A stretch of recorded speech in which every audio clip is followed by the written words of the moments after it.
The Harmon's Chili Roast is so charming, and it's back now on Fridays and Saturdays through Labor Day, plus Labor Day itself. The best way to get great flavor out of green chilies is to roast them. And when you purchase a bushel of chilies, Harmon's will flame roast them right before your eyes at the store.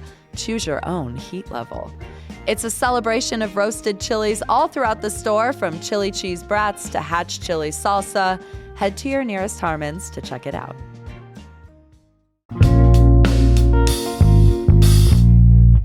Today on CityCast Salt Lake, we are coming up on the anniversary of the killing of Charlie Kirk, and there is lots of chatter about how UVU will handle the day. Plus, young women are leaving the LDS church, and we've got local shoutouts. I'm host Ali Vallarta. I'm here with CityCast contributor Cassie Bingham. Hey, Ali. Hi. And audience development manager Angie Treasure. Good morning. You too. It's good to be here with you.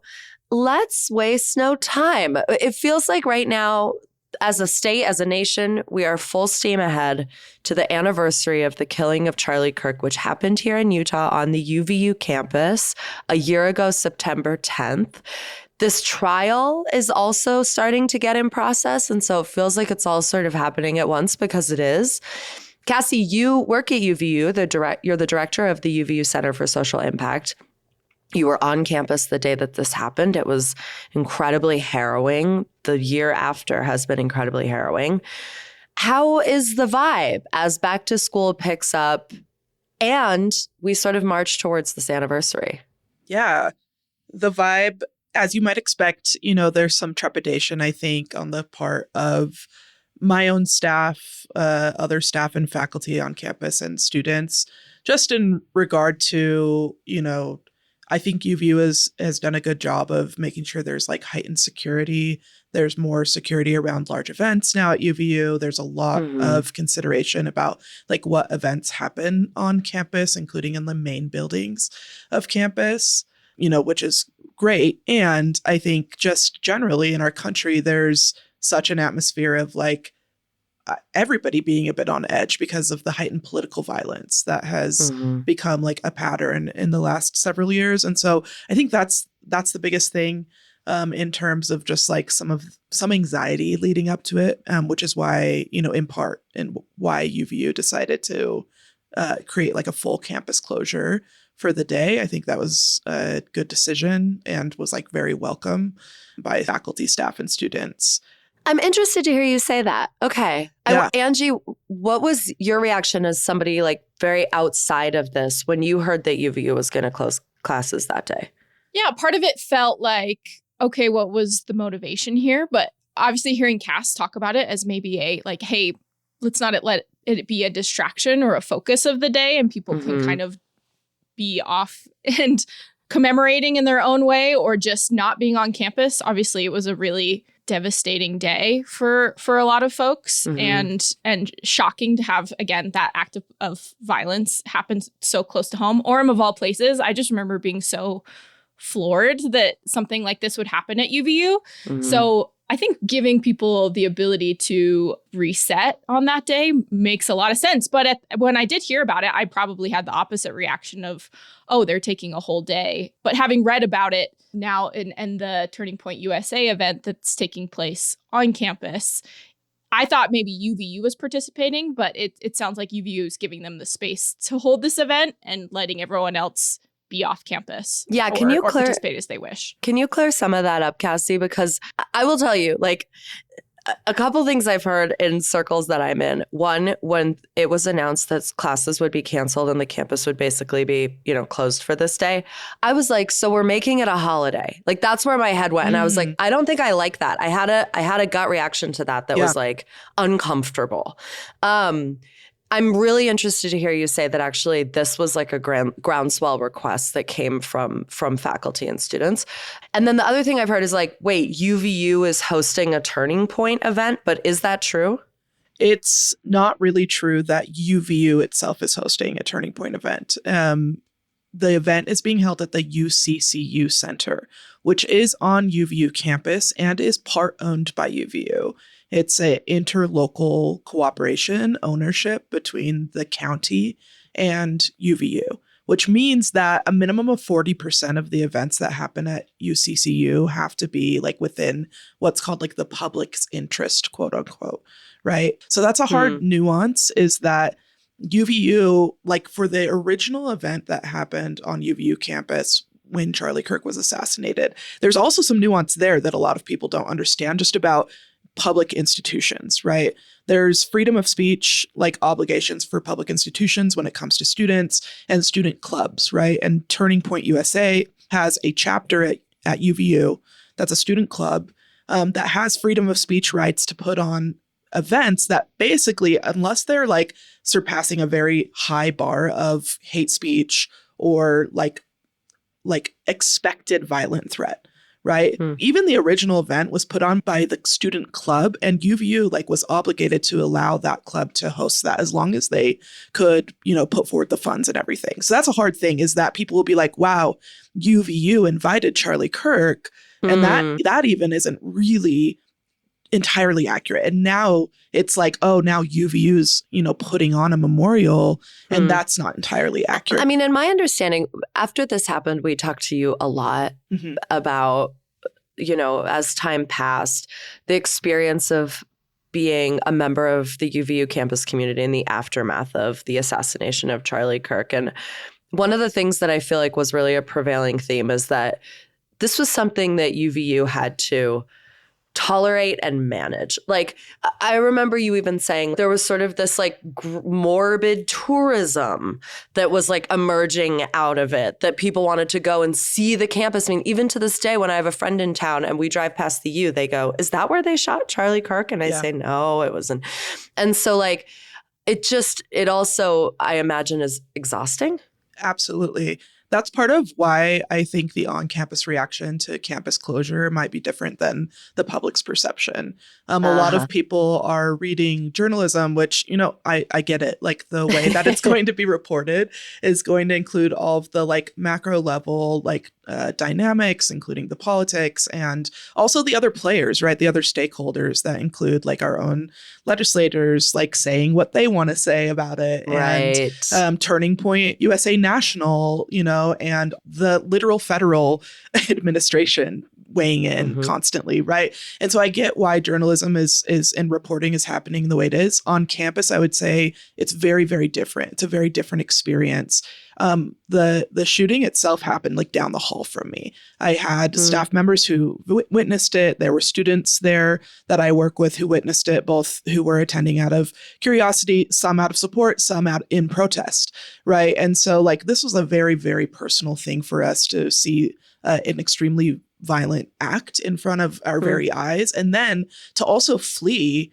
I didn't flee. I had to lock down my center. I had to tell students to flee from my center. And then I had to hide in a closet with people, right? And so like that emotional experience alone really changes the way that we are experiencing now this upcoming anniversary.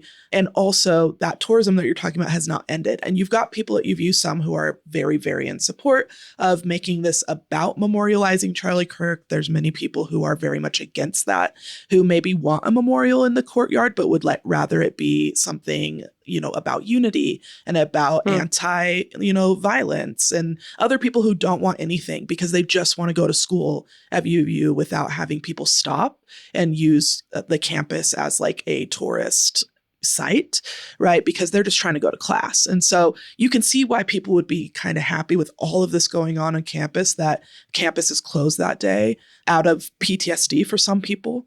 And then also just out of saying like, people might be showing up to our school that day with lots of different motivations, and we're just trying to go to school. I am a little surprised that Turning Point decided to do this event in Orem. I think part of me would think that it would be more appropriate to do it in Phoenix, where they were based and where they had his funeral.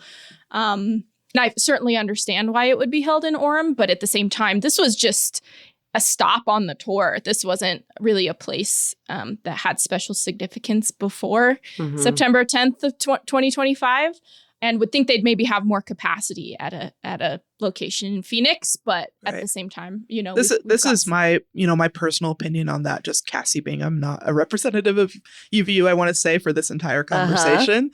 But you know, I think there are some like like really intentional, strategic motive behind some Sure. of this to try to force some conversations at UVU, right? This event was meant to garner some of the reporting that we've seen, right? The Deseret News reported and basically implied, right, that UVU had said there wouldn't be a memorial, but now actually they are supporting a memorial. And they didn't, I don't think, include the nuances as much, right, about like what I just explained about the UCCU Center and TPUSA being a private, national entity. And so I think some of that is intentional, not on the part of the Deseret News by any means, but on the part of these organizations to knowing that they will get media attention and knowing that some of these like ins and outs, some of these details, like aren't going to be understood. It's going to force conversations that possibly, upper administration at UVU might be trying to take slow for the reasons that there's a lot of different like opinions on campus about how things should be, things should be done. And we just got a new president like within the last month, right? I was going to say, yeah. Yeah. I think it's also important to remember like Turning Point USA as an organization, very, very adroit in our modern media environment. The people who run this organization, the people who have emerged as leading figures in the aftermath of this assassination, people who very much understand how media works, how national 100%. Media attention works, people who are very adept.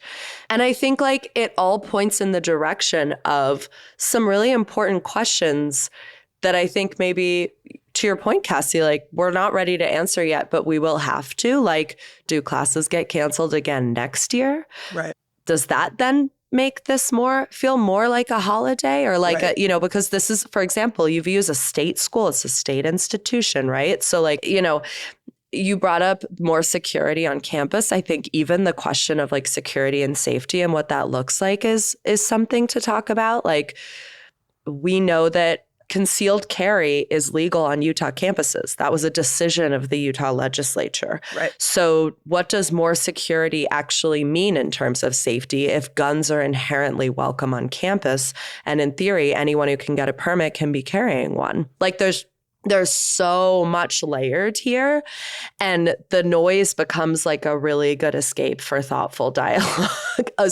Not escape to have one, escape from it. Yes, for sure. One thing that I want to really fast just like insert into this conversation is that because there's kind of like some sadness, some tension, some anxiety, right, leading up to the day. I will say that there's a silver lining in terms of atmosphere on campus in the last year, in that there was like a very felt increase of openness to like open dialogue events, increase in openness to like, okay, obviously something is not like clicking with the public in terms of bridging, right, differences between extreme political polarities. And so there was more openness, I think, from the very top level of the university. And to the credit of President Tuminez, before she left, she started the Our Better Selves initiative at UVU, and I sit on the committee of that. And I chair one of the subcommittees that put on a event with Braver Angels USA and with the College Debates and Discourse Alliance. And so there also is some cool stuff happening.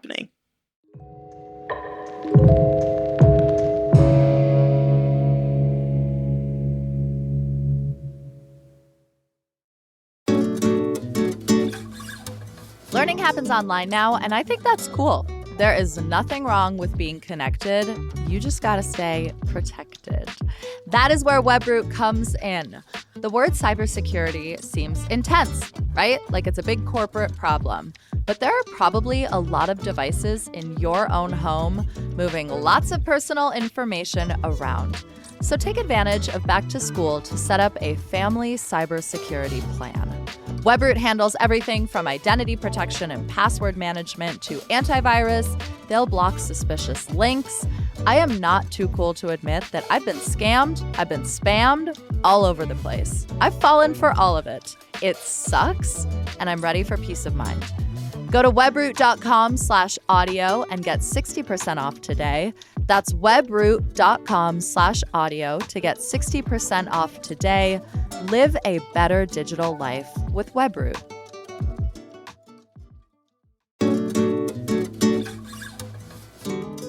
Nothing beats a tall, cold one on a summer day, and the Utah Beer Hop is here to serve. Utah Beer Hop is a traveling mini beer festival series hosted at local tap rooms. They're making 9 stops over 5 months, and each date has a unique theme: guest brewers, samples, and curated entertainment. You are just in time for the next one. The Wild West stop is at Two Row Brewing in Midvale and Wolf Dog Brewing in Sandy on August 29th from 1 to 6 p.m. I've never been to Wolf Dog, so this feels like a good excuse to check out something new. But here's the coolest part. There will be a free shuttle running between the two breweries all day. Break out your best cowboy boots. There will be live music, cool vendors, great food options, and lots of beers to try. Get all the details and a $5 ticket at utahbeerfestival.com.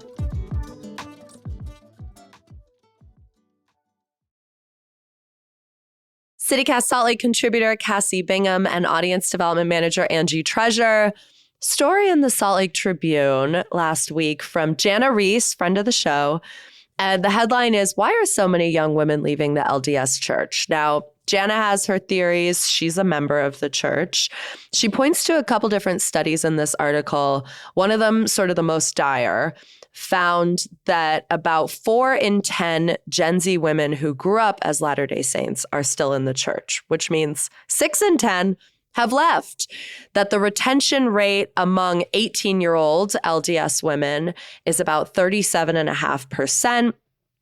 If, for example, the church was a public university, that would not be a very good retention rate. So lots to talk about here. Of course, I did not grow up in this church. I'm not a member of this church, but you both did. What was your read on this article, Angie? Yeah, Jana points to 3 indicators or causes of what she thinks is making LDS women more likely to leave the church now than in previous generations. Mm-hmm. That is politics, powerlessness, and purity culture. I think purity culture was second. Powerlessness was last. She really did nicely with the 3 Ps there. You gotta have some alliteration. We love alliteration. Yeah.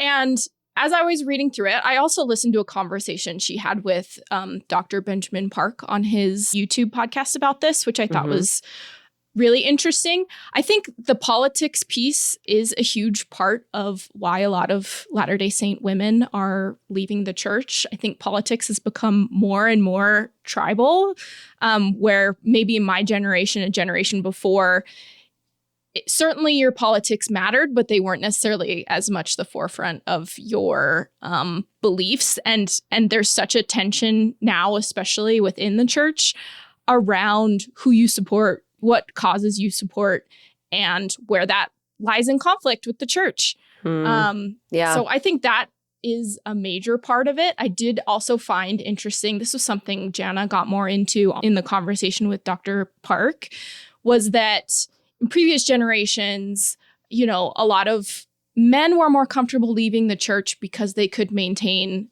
their standing in the world better. Yeah. They, especially a lot of cis white men were going to have the same respect and standing that they were if they had remained in the church. Now, women would be a little listless or unmoored, especially from community and power structures. Now, women are more likely to have a career and, be a little less, like I said, unmoored by leaving the church. And so it's a little less high stakes if they leave now because they have power elsewhere. So that powerlessness piece, to me, when I first read it, I thought a little bit, I get it. Women don't have the priesthood in the LDS faith tradition and historically have had a little less to do in the goings on in the church, certainly in the management of that's church been a long structure. time complaint. A long time complaint. And I think that is not materially different now. I do think it's just women are finding that they have more power out in the rest of their life. And so maybe it stands out in a different way. It's interesting too, because like when you draw that in comparison to even just right now national data about young men and women, we know that there is like a really, really strong political divergence Yeah. Right. between young men and young women right now in this country, Gen Z and younger. Young men are skewing wildly more conservative than young women. Jana pointed to 3 particular points on this sort of politics note that I thought were interesting. She says, Gen Z women lead all demographic groups in wanting full equality for LGBTQ plus people under the law, whereas the church, you know, known for specifically like a political effort to defeat same-sex marriage when that was a conversation in this country even. Gen Z women want equal rights for women. The church has opposed the Equal Rights Amendment even as recently as 2020.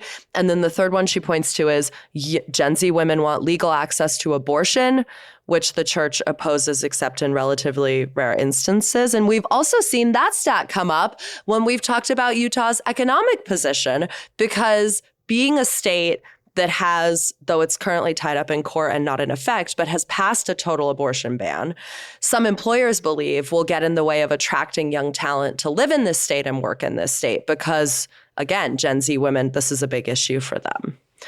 Yeah. Yeah. I would add a couple nuances to it. I love Jana Reese. I generally really like her analyses. And I appreciate that she's a practicing member as well and willing to do this type of an analysis. Some of the nuances that I might add, just, you know, having not necessarily done my own representative sample size study, but I guess from a lived experience standpoint, from a group text and a group text, because I will say almost all of my friends fit in this demographic that they're describing, right? Like I'm 35 years old. Almost all of my friends are from the age of 25 to 40, and almost every single one of my friends is also a woman or a gay man, but we're talking about women right now.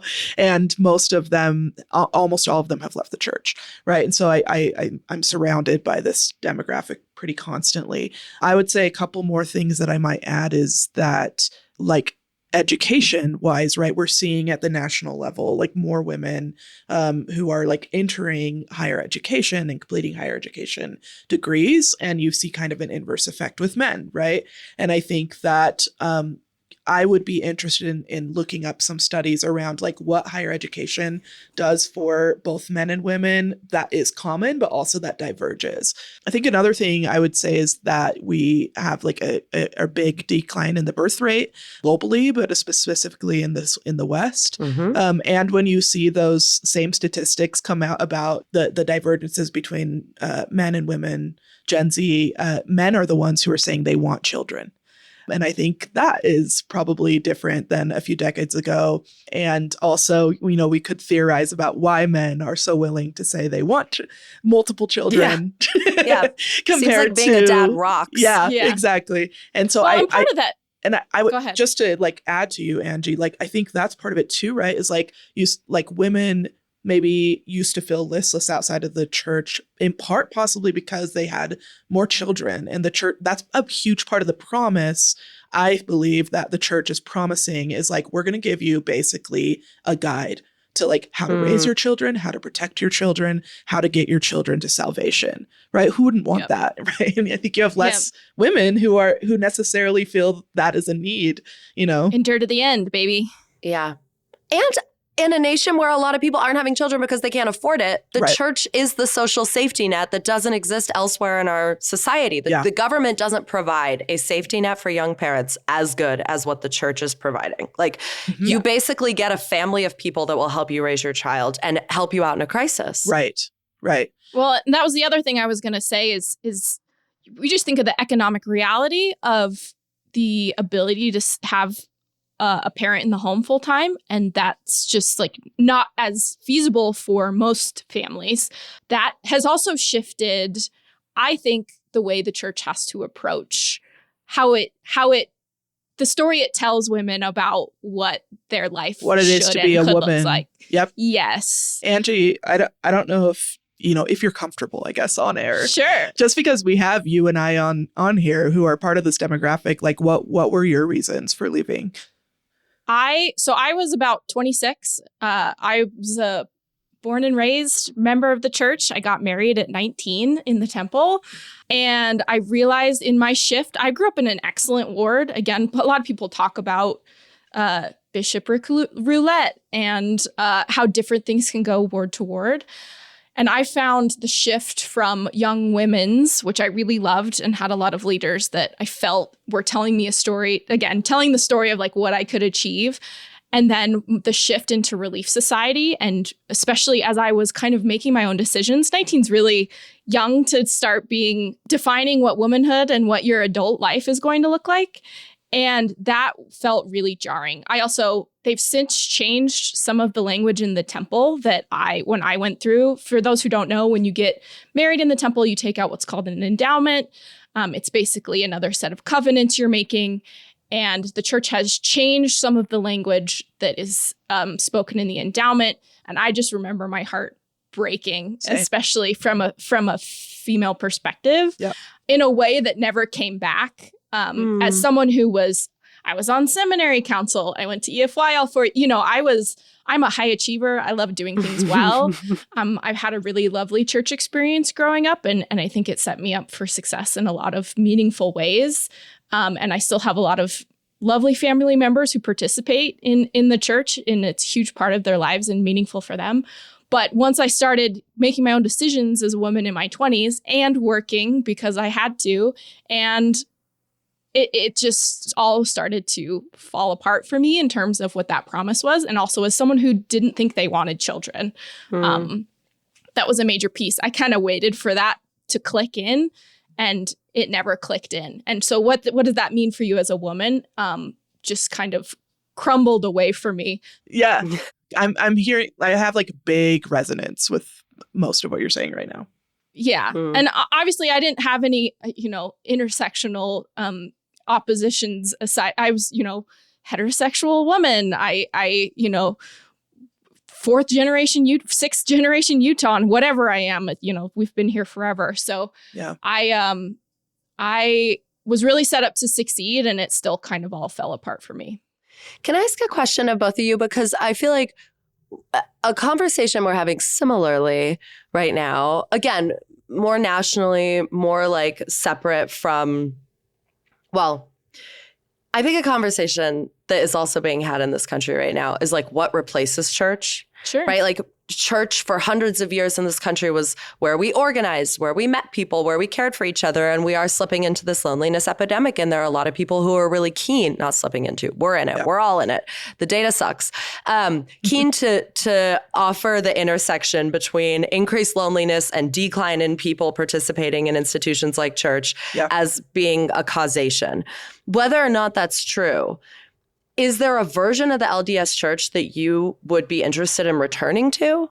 Well, I will say, if the church made changes? Yeah, no, not a version of the LDS church. I'm speaking for myself, obviously, that I would return to. But I absolutely will say that the parts of the church that I still admire, like very deeply right now as a complete non-believer, are the community structural elements. And they're the same structural elements that I preach in social impact. Like we're preaching over here, we're preaching mutual aid, right? We're talking about third spaces. We're talking about what it takes, like the inconvenience and discomfort that you have to tolerate to build true and sustainable community. Yeah. That's all stuff that happens at some level in the LDS church. I would say that the issue for me, right, are the strings attached to it's conditional on certain things, and all community is conditional on certain things, but you have to decide whether you're okay with the conditions. I think something really interesting about what you're saying, Ali, is like that. I think this is part of the reason why more women are stepping away now is because women are better at building community. And so I think that you might see less men stepping away from the church. Yes, because of the fact that they can maintain power in the church. That might bring them a sense of pride. It might bring them a sense of like identity that women are not getting. But I also think like men are having men, are the conversation piece of the loneliness epidemic. That doesn't mean women aren't lonely, but they're the center of it, right? And so you could see why men might want to continue to remain in church if that's the one place they see other people, and that where they feel like they have some semblance of a deep conversation is when they're talking about spiritual things or scriptural things at church. women are really good at building community. They're figuring it out. Gen Z women are figuring it out, right? Even when it comes to building community in spaces that are not already built for them.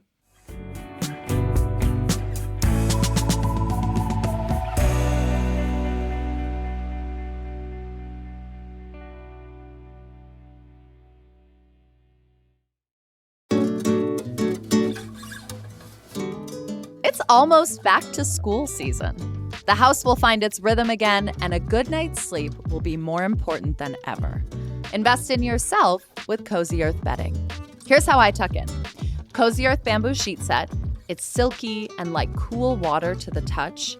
All night long, I need my temp regulated. These sheets never let me down. On top, the Cozy Earth comforter, wrapped in a beautiful duvet cover from the Baja collection.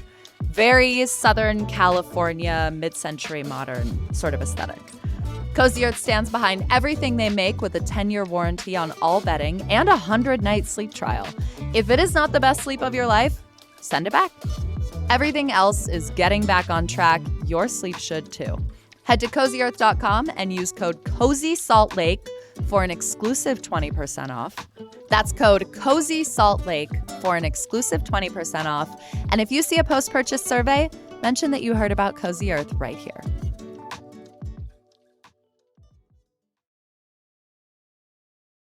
All right. On Tuesdays, we do shoutouts. CityCast contributor Cassie Bingham and audience development manager Angie Treasure. I got to give a quick shout out to our sponsor for this segment, our friends at Harmon's. I can't believe they sponsor this show because I really love Harmon's so much. When my mom comes to town to visit, her first ask is, can we go to the Harmon's at City Creek?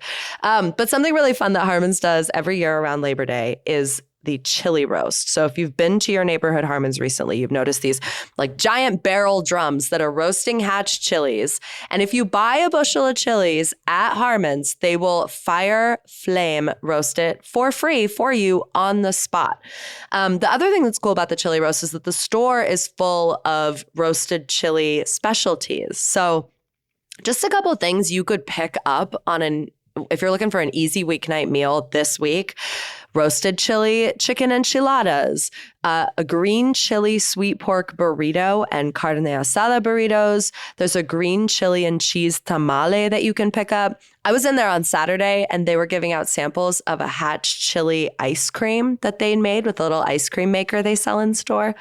Phenomenal. So check out your neighborhood Harmon's. Get in on the Hatch chili seasonal action. Cassie, what's your shout out? My shout out, because we just went on Saturday. Terena, I think, has shouted this place out a couple times in her newsletter, maybe on the pod.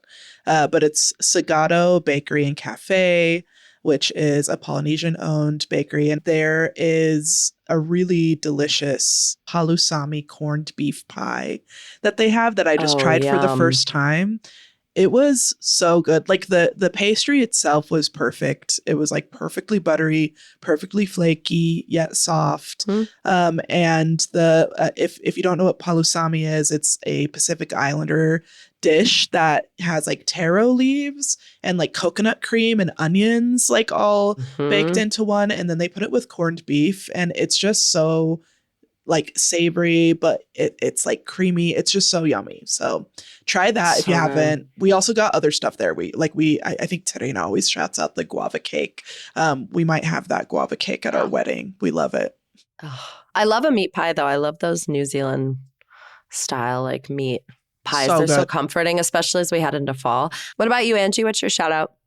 My shout out is a TikTok account I came across recently that's called Good Dog Days with a Z on TikTok. And it only has about 200 followers, but it's a man who goes and takes out dogs from Best Friend Animal Society and shows them a great day. You can act as not a full foster, but you can take a dog out for the day and he showcases their personality and kind of posts about them on social. And he's taking care of a dog named Soup, which I thought was adorable. Rambo. Some of it is just seeing the cute names they get. But I thought that was a really cool way to be engaged in your community. And I love seeing how people do those things on social media as a social media girly myself. So shout out to Good Dog Days. Cute. Soup is so cute. I'm literally going to follow right now. I have to name my next pet Soup, whoever they are. Oh my gosh. Okay, I've got a shout out that is a little sad. I mean, it's so a couple weeks ago, I spent, unfortunately, a large part of my week with a friend who was in the surgical ICU, and she did not make it. But interestingly enough, somebody else who lives in my tiny little condo building also spent 6 nights at the surgical ICU, and he did. And I find that to be something that's really bringing me a lot of solace and joy right now. But I have to give a shout out to the University of Utah Hospital, which I feel like is phenomenal. And it's funny because anytime you mention that to someone in this community, if you're I had to be up with you, there are rarely good reasons to be at the hospital unless you're in labor and delivery. Often that's a fun one. But time and time again, when I talk about my experience with people in this community, what is reflected back to me is, couldn't agree more. What a phenomenal institution. So-and-so or so-and-so Y helped me out, saved my life, gave me solace. So shout out in particular to a nurse in the surgical ICU whose name I believe was either Ella or Ellie. She just could not have been more amazing. Everyone that we talked to, everyone who had to tell us good news, bad news, was just wonderful. So huge shout out to them. And then also tacking onto this, something I learned about when I was up there that I think is so cool is that the College of Nursing does these quarterly grief support groups. It's a full 8-week of sessions. It only costs $50 to participate in the whole 8 weeks. It's facilitated by the College of Nursing, and they don't allow new members after the first week. So you stick with your group. And I just think that's a really cool service to offer that the hospital offers. And they let you know if you leave and you're a person who's immediately sprung into a grief process, that's available to you. And I was like, wow, you guys rock. Very cool. Very cool. Okay. We have a membership program. This show is member supported. And so on Tuesday, we like to pass the mic to our members so that we can share their shout outs. Would you each like to read one? Yeah, I'll jump in. We have one from Jessica G. Her shout out is Dreamscapes. What a creative, unique, accessible adventure right in the heart of downtown. Love it. And then we have one from Jenny B, who is shouting out Afghan Kitchen. Yes. Vibes, food, staff, all day. Price. There's nothing not to love. Try their cardamom ice cream is what she says. Don't mind if I do. That's a really good one. If you want to share shout outs on our show, well, just support us. It's easy. And then we'll pass the mic to you. Membership.citycast.fm is the place to join. Thank you to all of our members, new and existing, and those of you who might join right now.